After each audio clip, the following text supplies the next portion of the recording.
afternoon. I felt inspired to do a little video.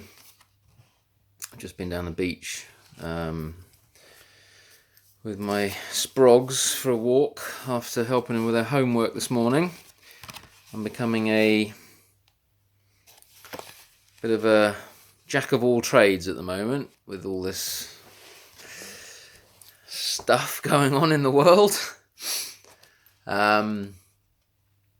Don't know about you, but over the last few days, and it's July the 15th, I think, today, it's felt really heavy.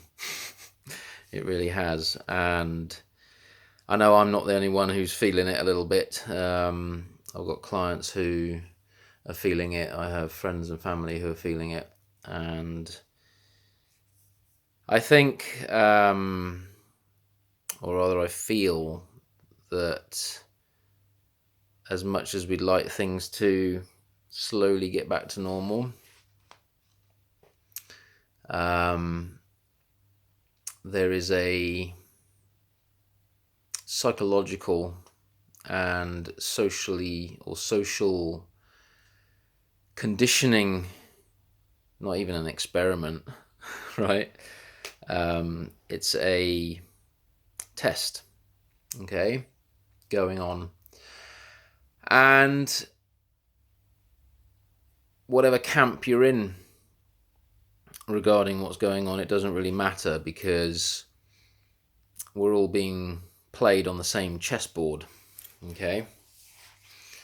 And there's always the white and there's always the black. And like I said, whether you have got to a state within your consciousness where you can see through the duality of experience, where you can see through the games that people are playing, whilst you're still in a physical body,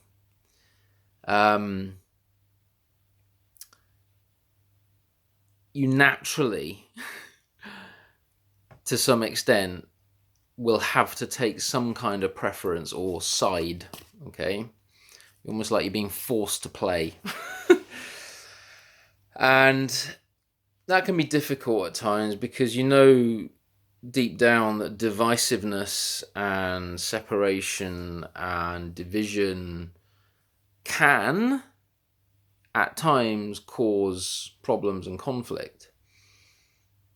When you can really see the divisiveness and division in a way which you're not necessarily at a point where you need to change other people's minds, then that's fine, because you're holding space for both sides of a pendulum, okay? You're just allowing it to swing, and whatever side you prefer the pendulum to be swinging on, you're still accepting and honoring the other side too, all right? The problem happens when one side of the pendulum wants to enforce its power over the other side of the pendulum, and that's when we get problems, okay? So I've been, I'm speaking openly here, I've been in situations where I've been I've been in deeper contemplation recently about which side of the pendulum I would prefer to be on, and whilst honoring the other side. But I know to some extent that is at some point going to mean that I am probably going to be coming up against resistance. I might have to come up against individuals that might want to bully, coerce, and attack me for my preferences. And so psychologically, I have to prepare myself for that, because by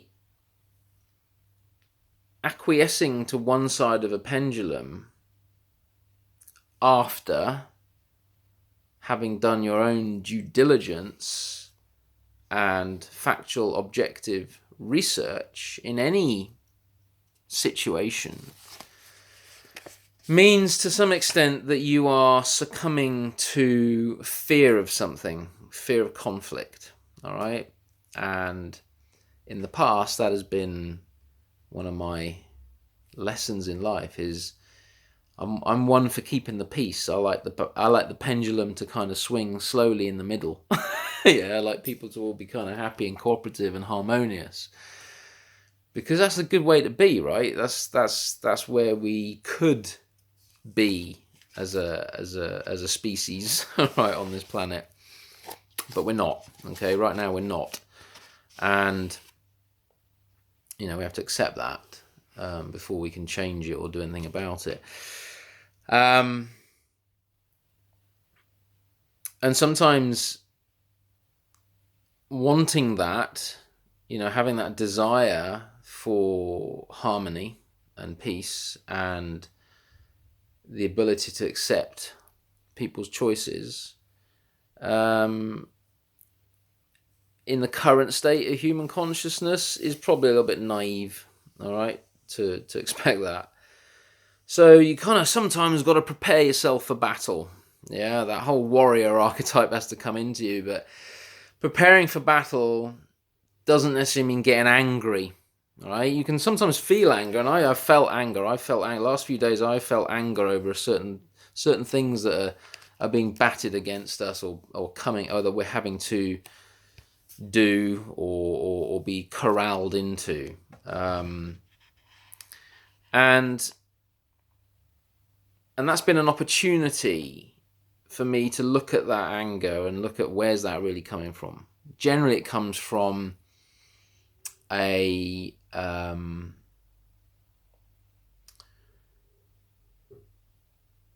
issue with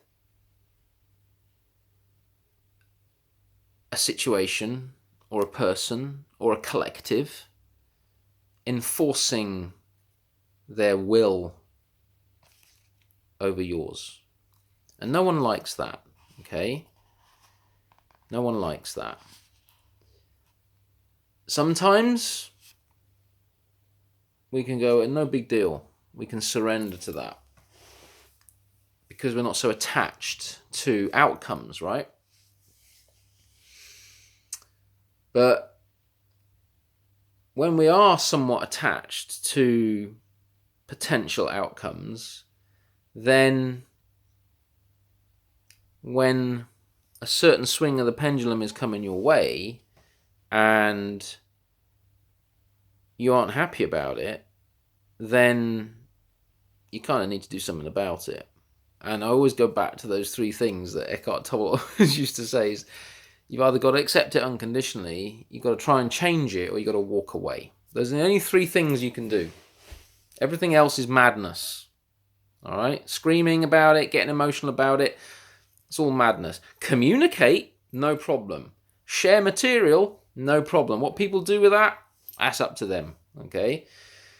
But from my perspective, I don't feel like I'm doing this for myself. I'm doing this for my children. I'm doing this because at some level I care about freedom. I care about the ability to dig into surface level stuff, information that we are fed, okay, on this planet, on this samsaric wheel of illusion. All right, and yeah, at a fundamental level, it's all nonsense, right? At a fundamental level, but it's not nonsense from where we are now, right? Because when you've got to do something to go and buy your food, and if you don't do something like wear a mask, right, or whatever else they manage to come up with in the future, then that kind of restricts, that really starts to affect the root chakra, okay? It affects that primal need for, that animal need, yeah, for food, shelter, and security, yeah? And that's a great way to control people, yeah, to get into the animal needs and start to control those. So I've made a decision to say no to that. I've made a decision to defend my root chakra, to defend my choice to not do something which I feel has a more hidden agenda behind it. Now, many people might disagree with me. They might just say, get your mask on, do this, do that, whatever, right? I'm not forcing anyone to do anything they don't want to do. You see, I'm not forcing anyone to do anything they don't want to do. Okay, so if you want to wear a mask, if you want to social distance, if you want to hop on one leg down the high street because it makes you feel safe, fine. I haven't got a problem with that. Okay, what I've got a problem with is when I am forced to do something when I've looked at the objective facts of the situation, make no reasonable sense whatsoever. And you know, when something doesn't make any reasonable sense whatsoever, objectively speaking, that there's a hidden agenda behind it. That there's some issue of control or power behind that. So it's a power game that we're being forced into playing, right? We're pawns on a chessboard, and we're being forced to play this game. We're not in control of the game, but we're in control of our responses within the game, okay? And so if you can play your piece, yeah, if you're a pawn, if you're a king, if you're a bishop, right, or whatever role you want to play on the chessboard, play it in a way where you try to maintain some of your own integrity. And I've always said, you know, some of the greatest souls that we've seen on this planet have been prepared to die, literally give up their lives for not even their beliefs, for truth. Okay, for truth. And that's really important, because without that, we're just slaves to a system. We are muzzled slaves to a system of fear. And that can just keep you in this loop for a very long time. So what's the lesson in all of this? Okay, what's the lesson? And I grabbed a little book called Tasting Birth and Death, right? I'm full of the joys of spring today. And there's a chapter in this book called The Defects of Samsara, okay? The Defects of Samsara. So I'm just going to read you some sections of it. The Defects of Samsara. The crowning reflection of the four thoughts is the meditation on the defects of samsara, in which we begin to understand that the only aim of this precious human life is liberation. The only aim of this precious human life is liberation. We cannot be satisfied with anything less than that, because anything else is part of the unending cycle of frustration and suffering. And we've all suffered. Samsara means cyclic existence, the repeatedly passing through experiences of frustration and suffering. In the sutras and the shastras, this meditation is broken down into three parts. Firstly, to make it easier for us to consider, and secondly, because we can distinguish three particular modes in which the defects of samsara manifest. These are known as the three kinds of suffering. I'm not going to read you all the three kinds of suffering, okay? But there are three kinds of suffering, all right? They are labeled the suffering of suffering, the suffering of change, which is something we're all going through at the moment, and the suffering of conditionality. Okay? So, I was going to read you about the suffering of change. Okay? And it's not quite long, but I'm going to try and get through it really quickly before I get timed out on my video. But I might paraphrase a little bit. The suffering of change. This kind of suffering is disguised so that it appears as happiness. It is displayed in the way that every situation which appears to promise lasting success, happiness, wealth, or power, inevitably reveals itself as suffering in a new guise. We go from disappointment to disappointment, always thinking next time will be the right time. Occasionally we feel that we have attained something that will bring lasting happiness, but it eventually turns into suffering. This mode of suffering primarily concerns the three higher realms, the human, demigod, and god realms. In these realms there seems to be happiness, so we should investigate whether this is really the case. Okay? The human realm. One cannot deny that despite fleeting moments of bliss, one is bound by the four great rivers of birth, old age, sickness, and death. These are not just possibilities, but are certain to occur. One should consider the inevitability of each of these four unhappy experiences for all beings in samsara. One is also afflicted by other forms of suffering, such as the struggle of maintaining the things in my life that I hold dear. Now, what are we doing? What are we maintaining in our lives that we hold dear? The ability to go to the pub, the ability to have a drink, the ability to go shopping without having to wear all this stuff, okay? The ability to walk freely, meet with friends, socialize, be human, okay? Live life. We hold that dear, okay? And that has changed recently, and it looks like it's going to continue to change. Or the fact that I cannot always avoid being separate from those who are close to me, whom I love. Even if I manage to stay with them throughout the course of this life, we would inevitably part at the end of it. Friendships, relationships are said to be like people meeting in the marketplace during the day. At the end of the day, it all must separate. We're being put through an initiation right now, a big one. Furthermore, I cannot avoid associating with those whom I dislike. There is also the discontent of not being able to acquire the many things I strive to attain, such as money, relationships, or respect. The discontent of not being able to acquire the many things I strive to attain, money, relationships, or respect. I have had to undergo at least 2 of those in the last 5 months. Okay?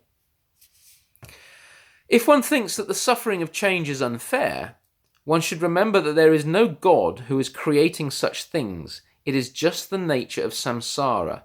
As Lord Buddha said, everything that comes together must fall apart. We are in the age of Kali Yuga. Everything's falling apart. The world will not always go according to my wishes, and I cannot control events and opt only for the pleasant. The fundamental delusion of ego is that it is in charge.